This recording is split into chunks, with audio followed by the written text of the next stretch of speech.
Buenas tardes, familia, ¿cómo estamos en este día hermoso del Señor? Que espero que estés rodeado de tu familia para escuchar la palabra de Dios tan necesaria en este tiempo. Y vamos directamente a la Biblia. Te doy tiempo para que busques, yo ya lo tengo aquí abierto, el libro de Hebreos capítulo 9, el versículo 28. Y recuerda que tú puedes hacer repaso. Yo espero que esta cuarta parte haga de gran bendición, sea de grande bendición para ti y para tu familia. Dice Hebreos 9:28, así también Cristo fue ofrecido una sola vez para llevar los pecados de muchos y aparecerá por segunda vez sin relación con el pecado para salvar a los que le esperan. Este es un tema delicado porque cuando habla en Apocalipsis de la segunda venida de Cristo, algunos dicen que es simbólico, pero el libro de Hebreos en el capítulo 9 nos está hablando de algo muy importante porque nos está diciendo que sin lugar a dudas aparecerá por segunda vez nuestro Señor, y eso es algo que debemos de tener en nuestros corazones, porque después dice para salvar a aquellos que le esperan. Y específicamente el libro de Hebreos, sobre todo del capítulo 7 al 10, nos habla del nuevo pacto. El nuevo pacto es muy importante porque también algunos han dicho que el sacerdocio está prácticamente deshabilitado, está derogado. Y no es así, solamente tuvo un cambio con el nuevo pacto. Vamos a 1 Corintios 11:25, ahí vamos a checar lo que estamos diciendo. 1 Corintios capítulo 11, verso 25, nos está hablando de la cena del Señor. Dice, asimismo también tomó la copa después de haber cenado, diciendo, esta copa es el nuevo pacto en mi sangre, haced esto todas las veces que la bebieres en memoria de mí. ¿Cómo inaugura el Señor Jesucristo el nuevo pacto? Aquí no lo dice, con su sangre. Sí, así es. Esto quiere decir que el nuevo pacto tuvo un altísimo precio. Cuando vamos al libro de Hebreos y empezamos a revisarlo, que yo te pediría que estuvieras revisando estos capítulos del 7 al 10, vamos a ver que el nuevo pacto trajo un nuevo sacerdocio y mejores promesas. Un nuevo pacto, un nuevo sacerdocio y mejores promesas. Vamos a regresar entonces al libro de Hebreos para poder entender cómo funciona en este tiempo el nuevo pacto. Y en Hebreos 7:28 nos dice efectivamente que el antiguo sistema está derogado. Hebreos 7:28 dice, porque la ley constituye sumos sacerdotes a débiles hombres, pero la palabra del juramento posterior a la ley, al Hijo hecho perfecto para siempre. Y nos está diciendo entonces que el Señor Jesucristo es el nuevo sumo sacerdote hace más de 2000 años. Este nuevo sacerdocio se constituye por medio de sacerdotes que somos nosotros, los padres de familia en nuestra casa. Hebreos 8:6 dice, pero ahora tanto mejor ministerio es el suyo, cuanto es mediador de un mejor pacto establecido sobre mejores promesas. Escúchalo bien, porque un pacto está constituido de promesas. Y aquí nos está diciendo que si las promesas del Antiguo Testamento fueron buenas, ahora son mejores. Para terminar con esta parte, dice Hebreos 8:1, ahora bien, el punto principal de lo que venimos diciendo es que tenemos tal sumo sacerdote, el cual se sentó a la diestra del trono de la majestad en los cielos. Entonces, se termina el sistema terrenal de sacrificios y viene a gobernar el Señor Jesús como sumo sacerdote. Gobierna con un sacerdocio, no es de otra manera. Claro, él es un rey, pero su gobierno es por medio de un sacerdocio. Entonces, no podemos olvidar que nosotros, los padres de familia y los líderes de casa, somos sacerdotes del nuevo pacto. A veces lo olvidamos porque no hay una relación de esa palabra con gobierno y con una persona que está en casa y que esa persona debe de gobernar. ¿De qué manera se gobierna en esto? Y no me estoy desviando, sino que vamos para allá. Estamos estudiando el libro de Romanos, pero vamos primero a estudiar cómo funciona el sacerdocio. Vamos primeramente a ver cómo era la bendición sacerdotal. En el libro de Números, capítulo 6, Números capítulo 6,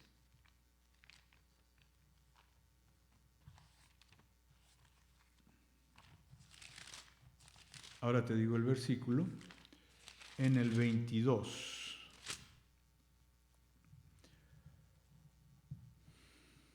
Habló Jehová a Moisés diciendo: habla a Aarón y a sus hijos y diles: así bendeciréis a los hijos de Israel, diciéndoles: Jehová te bendiga y te guarde. Jehová haga resplandecer su rostro sobre ti y tenga de ti misericordia. Jehová alce sobre ti su rostro y ponga en ti paz. Y pondrán mi nombre sobre los hijos de Israel y yo los bendeciré. ¿Qué quiere hacer Dios con el sacerdote? ¿Quiere bendecirlo? ¿Quiere guardarlo? ¿Quiere hacer resplandecer su rostro sobre él? ¿Quiere tener misericordia para él y alzar su rostro y poner sobre él paz?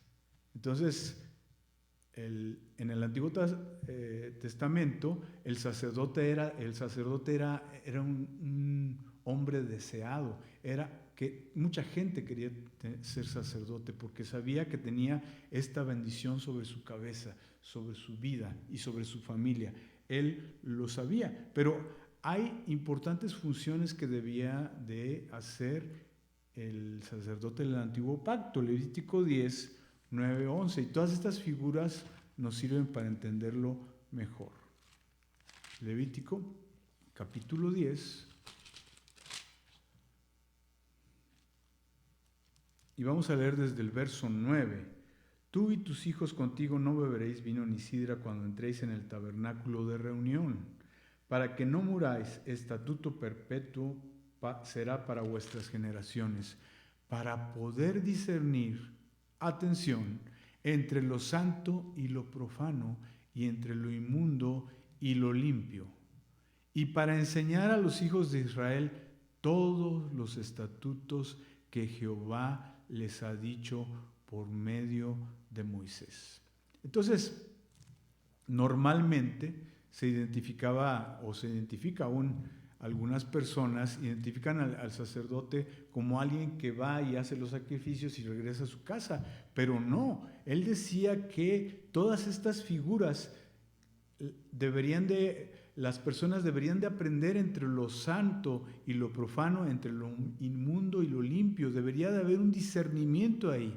Y aparte el sacerdote debería de enseñar a los hijos de Israel todos los estatutos que el Señor había puesto.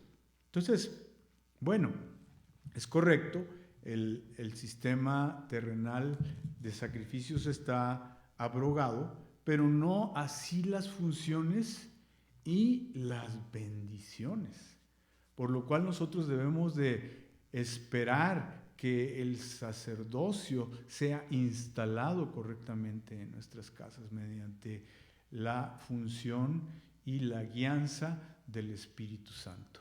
Ok, vamos al Nuevo Testamento entonces, porque mira, desde Apocalipsis en el capítulo 1 está confirmado, porque tú dices, bueno, en los últimos tiempos tal vez no haya sacerdocio. No, desde el capítulo 1 está confirmado este sacerdocio.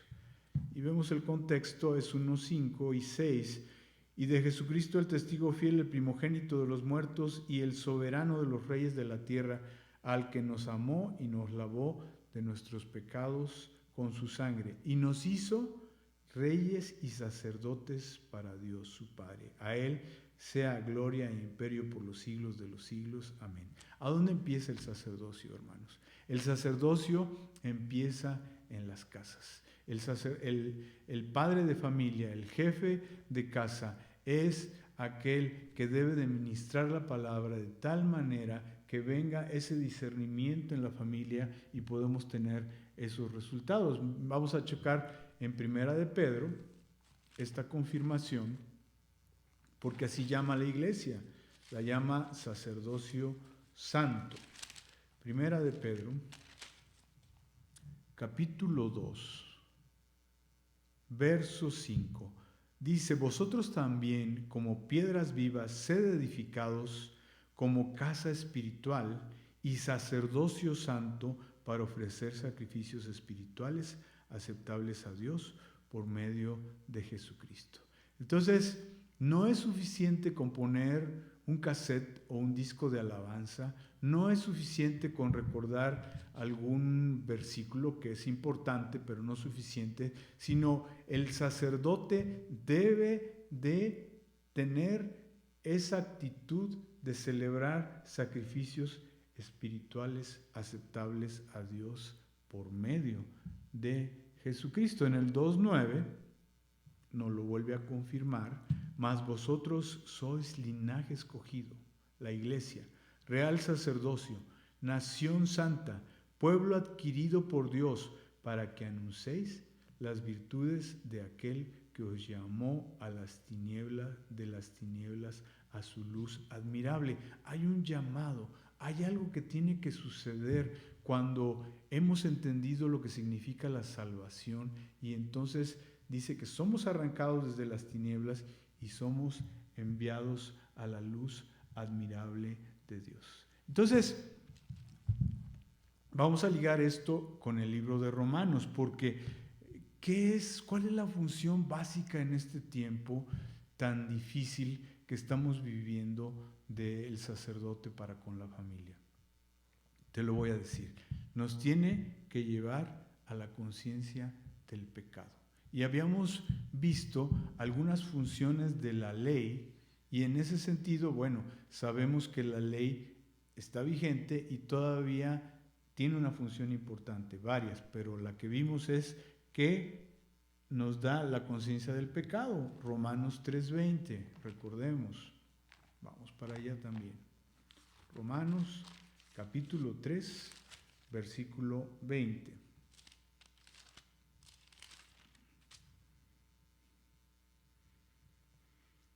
Ya que por las obras de la ley ningún ser humano será justificado delante de él, porque por medio de la ley es el conocimiento del pecado. ¿Recuerdas que el domingo pasado vimos que teníamos que hacer el pecado pecaminoso? Está en Romanos capítulo 7, y eso es como que yo me hago bien consciente de mi pecado, que es necesario que yo baje, y pusimos un ejemplo que no es muy agradable, bajar al sótano de las ratas y sorprender ahí lo que realmente está en mi corazón. Por eso necesito esa espada de 2 filos que penetra y separa el alma del espíritu y discierne los pensamientos y las decisiones del corazón. Pero entonces, si nosotros estamos entendiendo esto, quiere decir que hay una conciencia que nos va a llevar primero a un arrepentimiento. Ese arrepentimiento nos va a hacer sentir débiles, porque debemos para que el poder de Dios, y lo vamos a estudiar un poquito más el día de hoy, el poder de Dios se manifieste en mí, yo tengo que mostrar esa debilidad que me hace la conciencia de que he fallado a Dios y he fallado a mi familia y he fallado a los míos. Entonces, cuando vemos la diferencia entre ley y gracia, y también recordemos, la ley es el hombre haciendo cosas para Dios, pero la gracia es Dios haciendo cosas para el hombre. Y cuando leemos que Dios pone tanto el querer como el hacer, nos vamos a dar cuenta que solamente Él puede hacer que la ley del Espíritu de vida, que está en Romanos 8, 1 y 2, venga a nosotros y nosotros seamos transformados. No la iba a leer, pero recordémosla. Romanos capítulo 8, verso 1 y 2, dice: ahora pues ninguna condenación hay para los que están en Cristo Jesús, los que no andan conforme a la carne, sino conforme al Espíritu, porque la ley del Espíritu de vida en Cristo Jesús me ha librado de la ley del pecado y de la muerte. Hay personas que sinceramente se han arrepentido, sinceramente quieren cambiar su vida, han reconocido sus pecados, pero les falta lo básico, que es la vida en el Espíritu, y eso requiere que vivamos otro tipo de ley. Eso requiere que seamos arrancados de las tinieblas a la luz, y nos los confirma el libro de Colosenses en el capítulo 1. Colosenses capítulo 1, verso 13, gracias Padre por tu palabra, dice: el cual nos ha librado de la potestad de las tinieblas y trasladado al reino de su amado Hijo, en quien tenemos redención por su sangre, el perdón de pecados. Ok, muy bien. Cuando nosotros vemos que no podemos cumplir la voluntad de Dios en nuestras fuerzas, tenemos que buscar una ley superior, que es la ley del Espíritu de vida. Y voy a ponerte un ejemplo, la ley de la aerodinámica. Un avión pesa toneladas. ¿Cómo es posible que un avión pueda volar en el aire siendo tan pesado? Eso solamente es cuando se cambia de una ley normal, que es la ley de gravedad, a la ley de la aerodinámica. Entonces, una ley superior venció a la otra ley, que es la ley de gravedad, porque el peso tan tremendo de un avión era para que a veces uno ve un avión en el cielo y dice: ¿cómo es posible que algo tan pesado pueda volar de esa manera? Porque la física está estudiando otra ley, que es la ley de aerodinámica. Entonces, aquí es lo mismo. Anteriormente nos habla de la ley del pecado, nos habla de otras leyes, pero cuando yo empiezo a ser gobernado por el Espíritu y empiezo a andar en el Espíritu, fíjate, esto es maravilloso. Entonces hay otra ley que empieza a gobernar en mi vida, que es la ley del Espíritu de vida. No sin antes reconocer profundamente mi pecado. Una de las cosas en las cuales el sacerdocio es ejercido es en el matrimonio.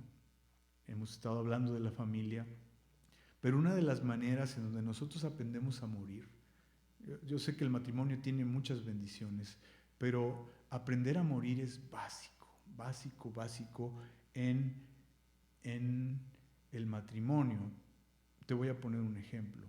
Cuando una pareja discute, muchas veces parecieran los dos puntos de vista correctos, y eso es muy difícil porque es como uno ponerse de acuerdo y regresar como un ciclo de ir y venir y tratar de imponer o tratar de tener el argumento más correcto. Un sacerdote que se para frente a Dios y hace sacrificios espirituales se hace responsable de su pecado. Este es un ejemplo muy fuerte.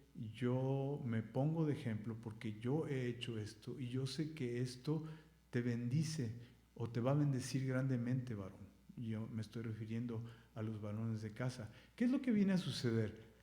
Yo tengo una discusión, voy a la presencia de Dios y digo: me hago totalmente responsable de aquello que platicamos o discutimos de una manera incorrecta. Yo me hago culpable.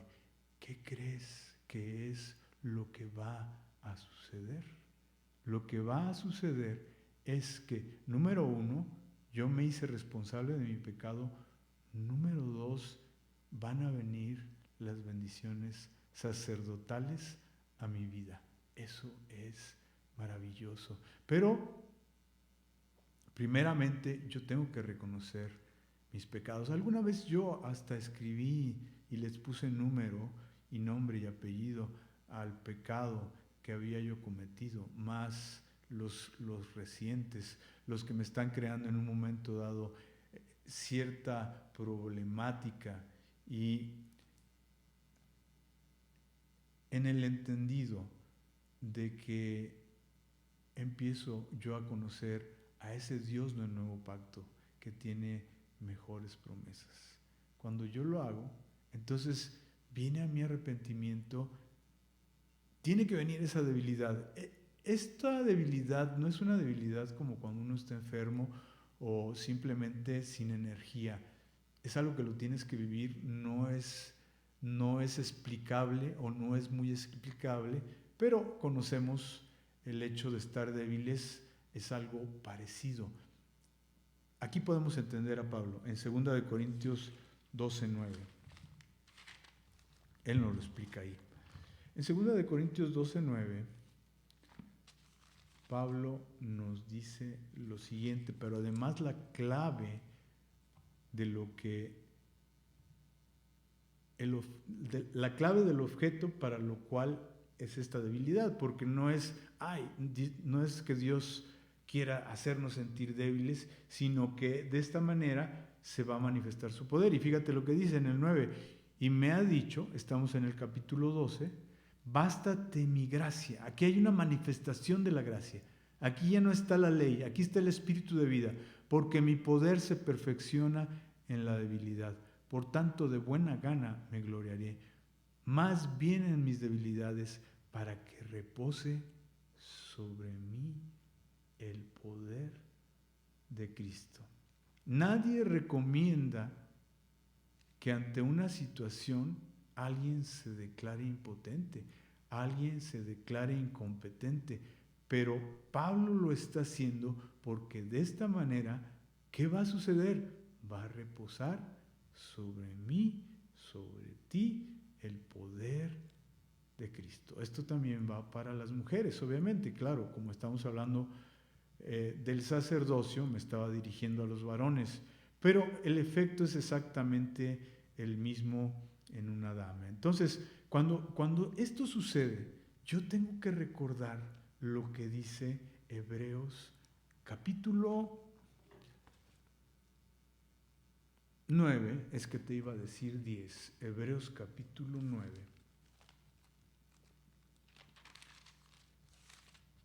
Ahí está.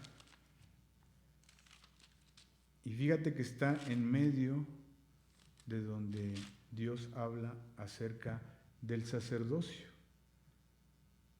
Así también Cristo fue ofrecido una sola vez para llevar los pecados de muchos, y aparecerá por segunda vez, sin relación con el pecado, para salvar a los que le esperan. Habíamos dicho que es tan importante que tú tengas la seguridad de tu salvación en estos días, en este tiempo que estamos pasando de dificultad en la tierra. Mucha gente está investigando acerca de la persecución, está bien, pero ¿de qué debo de tener yo la seguridad? ¿De la persecución o de mi salvación? Por supuesto que de mi salvación. Ahora, en medio del sacerdocio, Él dice, ¿a quién viene a salvar el Señor Jesucristo? Dice, a los que le esperan. Hay una fracción también de algunos creyentes en Jesús que no tienen ningún interés en la temática, no tienen ningún interés en decir, yo espero anhelantemente, ven pronto Señor Jesús, yo espero con mucho fervor la segunda venida de Cristo.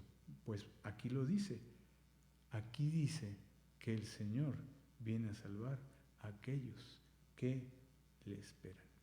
Bien, es importante que nosotros en este tiempo, porque estoy terminando ya estas 4 sesiones, estos 4 estudios acerca de la salvación, que nosotros estemos seguros de esto. Tienes que estar utilizando la espada, tienes que ir y ejercer ese sacerdocio que te permita discernir entre lo bueno y lo malo entre lo impuro y lo puro, para que tu familia sea consciente de su pecado y entonces puedan ser libres por medio de la vida en el Espíritu. No dice que el Espíritu va a tener una imposición, no dice que andemos hermosa y suavemente en el Espíritu. Y de esta manera nosotros lo estaremos haciendo. Vamos a orar, ¿qué te parece? Deja que Dios obre y sería interesante que vieras los 4 capítulos completos, porque el próximo domingo estaremos hablando de un tema totalmente diferente, para que tú tengas esa certeza. De hecho, no solamente ve al libro de Romanos, ve al libro de Hebreos, ve al Antiguo Testamento, para que tú puedas tener esta certeza, esta seguridad de que en esta segunda venida Jesús viene por aquellos que lo esperan. Vamos a orar. Señor, te damos gracias en este bendito día por tu bendición y por tu amor, Padre.